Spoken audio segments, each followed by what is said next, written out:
अनिल राठी की आप बीती है, जिन्हें अचानक एक खौफनाक सच से टकराना पड़ा। पर क्या आप उस सच का यकीन करेंगे? जब तक आप खुद उस सच से न टकरा जाएं, तब तक तो नहीं, शायद। मैं और काजल मेरठ से दिल्ली नए नए आए थे। असल में हम दोनों एक दूसरे को पहले से ही जानते थे, मतलब वी वर इन लव। फिर जैसे ही मेरी दिल्ली में जॉब लगी, मैंने डैड को काजल के बारे में सब कुछ बताया और हमारी शादी हो गई। काजल बहुत सुंदर थी एक्चुअली। उसका घर, उसका स्टेटस, सब हम लोगों से बहुत अच्छा था। पर मेरी गवर्नमेंट जॉब थी, तो उसके घर वालों को भी ये रिश्ता अच्छा लगा। शादी हुई तो मेरे डैड ने गांव की जमीन बेचकर हमारे लिए दिल्ली के चंदन विहार में एक सिंगल बेडरूम वाला सुंदर सा घर ले लिया, हमारे सपनों का घर। पर यहाँ हमारे सामने अजीब मुसीबत आ गई। इस घर में कितनी भी कोशिश करो, आग ही नहीं जलती थी। एलपीजी स्टोव या पूजा का दिया, गैस लाइटर, माचिस की तीली तक नहीं जलती थी। हमारी तो हालत खराब हो गई, सिर पकड़कर बैठने की नौबत आ गई।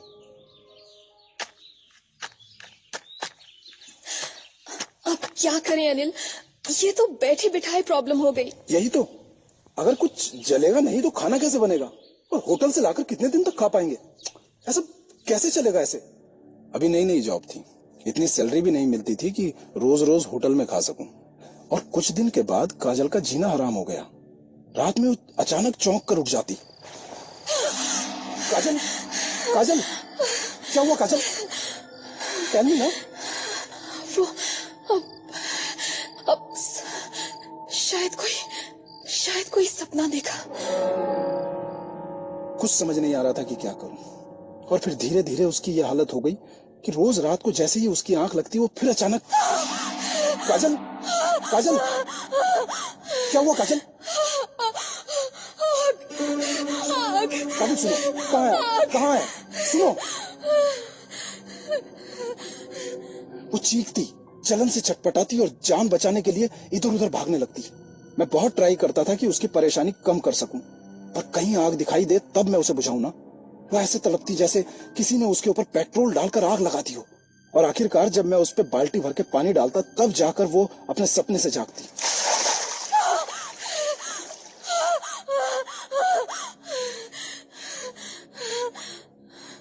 और जब मैंने इसके बारे में अपने नेबर्स से बात की तो मैं और परेशान हो गया। वो बोले कि असल में बेटा, यहाँ तुमसे पहले त्यागी जी की फैमिली रहा करती थी।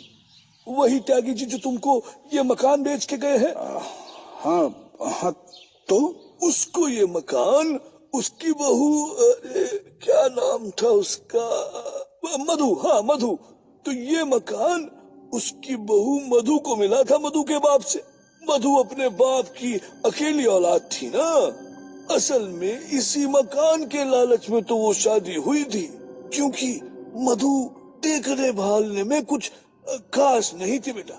इसीलिए अब त्यागी और उसकी औरत बहू को सताने लगे कि बहू ये घर उसके नाम कर दे, जिससे वो किसी दिन बहू को घर से निकाल दे और फिर घर भी उनका हो जाए और वो अपने बेटे की दोबारा शादी किसी मनचाही दुल्हन से कर ले।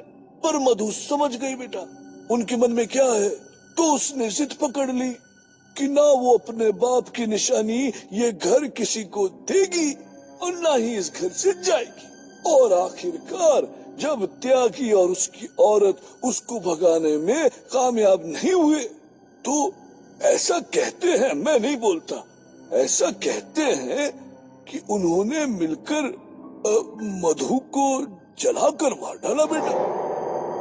लेकिन भगवान जाने क्या बात हुई कि उसके कुछ ही दिन बाद त्यागी की फैमिली भी इस घर को छोड़ के चली गई।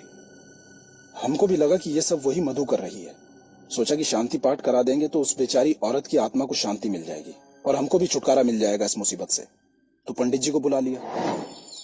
ओम देव शांति रत्न रक्षा शांति पृथ्वी शांतिरापः शांति औषधयः शांति वनस्पतयः शांतिर्विश्वेदेवा शांति ब्रह्म शांति सर्व शांति शांतिरेव शांति साम शांतिरेधि ओम शांति शांति शांति।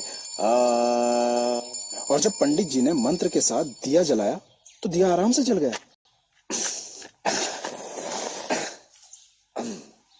आओ राठी जी, हवन शुरू कर। और फिर छोटी सी पूजा के बाद पंडित जी ने हवन कुंड में अग्नि प्रज्वलित कर दी। ओम अमृतोपास्तरणमसि स्वाहा। ओम अमृता पिधानामसि स्वाहा। ओम स्वाहा। ओम स्वाहा। ओम स्वाहा। पर अभी हवन की जलती लपटों में उन्होंने स्वाहा करके आहुति डाली ही थी कि अचानक जोर की आंधी चलने लगी, जैसे आंधी हवन की अग्नि को बुझाना चाहती। और फिर अचानक पास के ओपन किचन से पानी की भरी बाल्टी उछली और सीधी हवन कुंड पर गिर गई। वो भी अपने आप। 1 सेकंड में सारा घर तालाब बन गया। अरे ये हो गया ना। हे प्रभु, हे ईश्वर, हे भगवान शिव शिव शिव शिव शिव शिव शिव। ये भूत हमारे बस का नहीं है राठी साहब। भाई हम तो चलते हैं भाई। तुम जानो, तुम्हारा काम जाने भैया। अब पंडित जी, अरे पंडित जी मेरी बात तो सुनिए। अब पूजा तो करके जाइए। अरे नहीं भैया, नहीं। कोई ओझा बुला लो ये सबके लिए। ये हमसे ना हो पाएगा। हम पंडित हैं भाई, कोई ओझा थोड़ी है भाई। हम चलते हैं। अरे हम पंडित जी से अपनी परेशानी कम होने की आस लगाए थे और उल्टा वो हमारी परेशानी और बढ़ाकर चले गए। पर सर, जब अगले दिन मैं घर की सफाई कर रहा था तो मुझे एक कोने में चूड़ियों के अध जले टुकड़े दिखाई दिए। मैंने उनको उठाकर घर से बाहर फेंक दिया। लेकिन उसके बाद तो काजल की हालत और खराब हो गई। वो सपना उसको दिन दहाड़े दिखाई देने लगा। वो अजीब अजीब हरकतें करने लगी।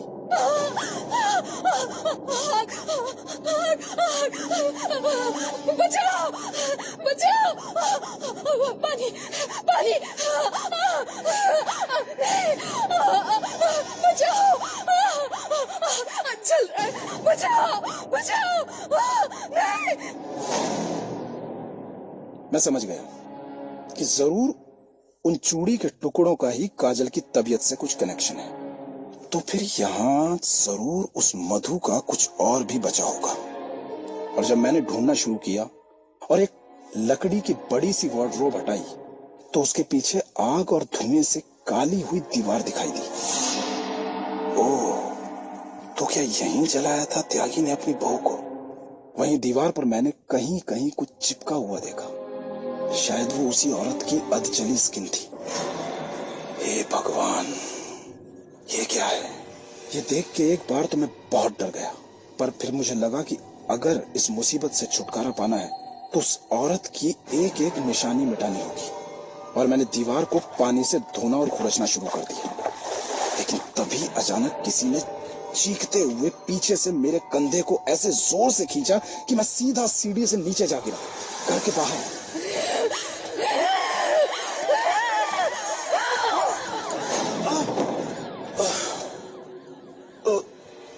नीचे गिरने के बाद जब मैं संभला तो कहीं कोई दिखाई नहीं दिया। पर हाँ, मेरे कंधे पर नाखूनों के खरोंचने के निशान थे, जैसे किसी जंगली जानवर ने नोचा। उसके बाद काजल ऐसी बीमार हो गई कि उसका बिस्तर से उठना तक मुश्किल हो गया। बस वो बिस्तर पर लेटी रहती और चीखती रहती थी।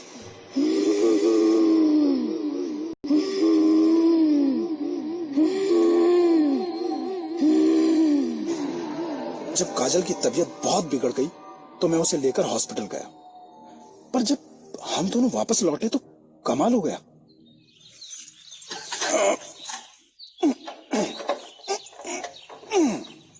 अरे, ये दरवाजा अंदर से कैसे बंद हो गया?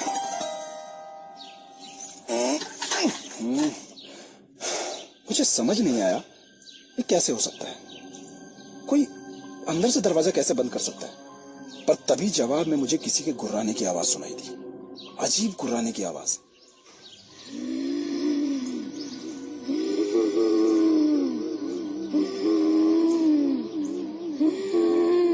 इसका मतलब कोई अंदर है। काजल, काजल, तुम यहाँ आओ। यहाँ आराम से बैठो। मुझे लगता है अंदर कोई है। हो सकता है दरवाजा तोड़ना पड़े। और जब दरवाजा तोड़कर मैं अंदर गया, अरे यहाँ तो कोई भी नहीं है।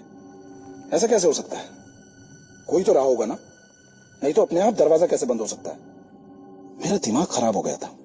मैं परेशान हो गया था और पागलों की तरह चीखने चिल्लाने लगा था। कौन है? कौन है यहाँ? जवाब क्यों नहीं देते? किसकी आवाज आ रही थी? मैं कहता हूं मेरे सामने आओ। कौन है? सामने क्यों नहीं आते तुम? तभी पीछे से वो गुर्राने की आवाज फिर सुनाई दी।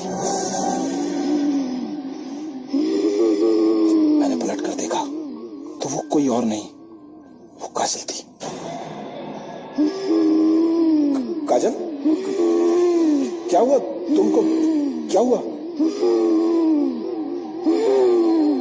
उसकी शक्ल अजीब हो गई थी, जैसे उस पे कोई शैतानी साया आ गया। नहीं, तुम काजल नहीं हो। नहीं, तुम काजल नहीं हो। कौन हो तुम? कौन हो? मुझे निकालना चाहता है? हाँ? मेरे घर से निकालना चाहता है? लेकिन मैं नहीं जाऊंगी यहाँ से, नहीं जाऊंगी, कहीं नहीं जाऊंगी। देखो, जाएगा तू, तू जाएगा यहाँ से, समझा? और उसने मुझे उठाकर तिनके की तरह सामने वाली दीवार पर दे मारा। समझा तू?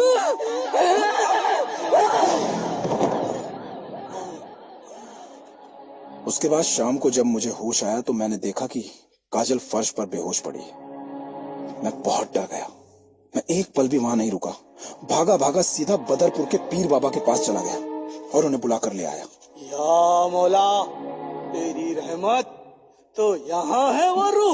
बाबा, बाबा बस हमको इससे निजात दिलवा दो बाबा। इंशाअल्लाह। मैंने पीर बाबा के साथ मिलकर काजल को बिस्तर पर लेटाया और उसको पलंग पे रस्सियों से कसकर जकड़ दिया। कस के बांधो, बहुत ताकत है इस रूह में। एक बार आजाद हो गई तो हम भी नहीं बचा पाएंगे तुझे।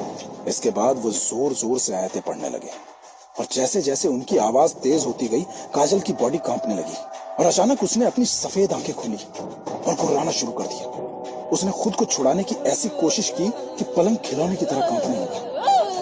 पलंग इधर उधर दीवारों और फर्श से टकराकर भयानक आवाज कर रहा था। शोर सुनकर बाहर भीड़ लग गई। जा, यहाँ से चली जा, चली जा यहाँ से। नहीं जाऊंगी, नहीं जाऊंगी, नहीं। ओ फिर मरेगी तू। तू मरेगा, सब मरेंगे, सब मरेंगे, सब मरेंगे। मैं नहीं जाऊंगी, नहीं जाऊंगी, नहीं। कुछ देर में पीर बाबा समझ गए थे कि इसे यहाँ से निकाल पाना इम्पॉसिबल है। ठीक है, आजाद कर देता हूँ तुझे। खोल दो इसकी रस्सी।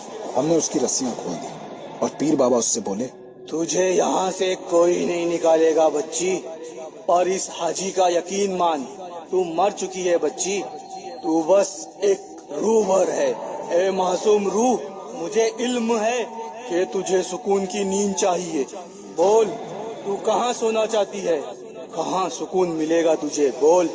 काजल ने उस तरफ इशारा किया जहाँ आग और धुएं के निशान थे।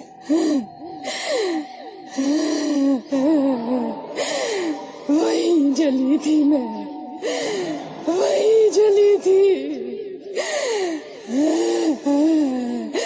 वहीं सोऊंगी, वहीं सोऊंगी मैं। चैन से सोने दे मुझे, चैन से सोने दे।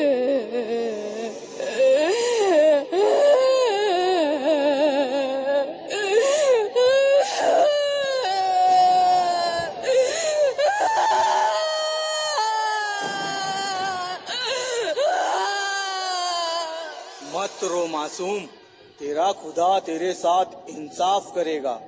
तू जा, जाके सो जा, वहाँ सुकून से सो जा, जा। और सामने उसी जगह पर फर्श चटकने लगा। उसमें किसी औरत की शक्ल उभरी, जैसे वो वहां जाकर सो गई हो, और उधर वो सोई, इधर काजल बेहोश होकर बिस्तर पर गिरी, जैसे इतने दिन बाद वो भी चैन से सोना चाहती हो। पीर बाबा ने रूह की जगह को घेर दिया और हमसे वहीं उस रूह की मजार बनाने के लिए कहा। तब से बरसों बीत गए। आज भी घर के उस कोने में वो मजार बनी हुई है, जिसपे मैं और काजल सुबह शाम अगरबत्ती जलाते हैं, जिसपे कभी कभी उस बेचारी औरत की शक्ल उभरी हुई दिखाई देती थी। करीब 1.5 साल के बाद हमारे घर में एक बच्ची का जन्म हुआ, और जब हमने उसका नामकरण किया तो पता क्या नाम आया? मधु। और हमारी बच्ची के जन्म के बाद आज तक उस मजार पर वो शक्ल दोबारा कभी नहीं उभरी। सवाल है कि किसी रूह को भला किसी घर या कब्र की क्या जरूरत, क्योंकि रूह का तो कोई आकार नहीं होता। तो कहीं वो नए नए शादीशुदा पति पत्नी के नए शहर में आने का डर तो नहीं था, जिसने पर्सोनिफाइड होकर मधु का रूप ले लिया। विज्ञान की माने तो ये पॉसिबल है। और उससे भी बड़ा सवाल, क्या अनिल की बच्ची मधु का पुनर्जन्म थी? अगर हाँ, तो सुकून से अपनी कब्र में सो रही मधु को अचानक एक नए शरीर की क्या जरूरत पड़ गई?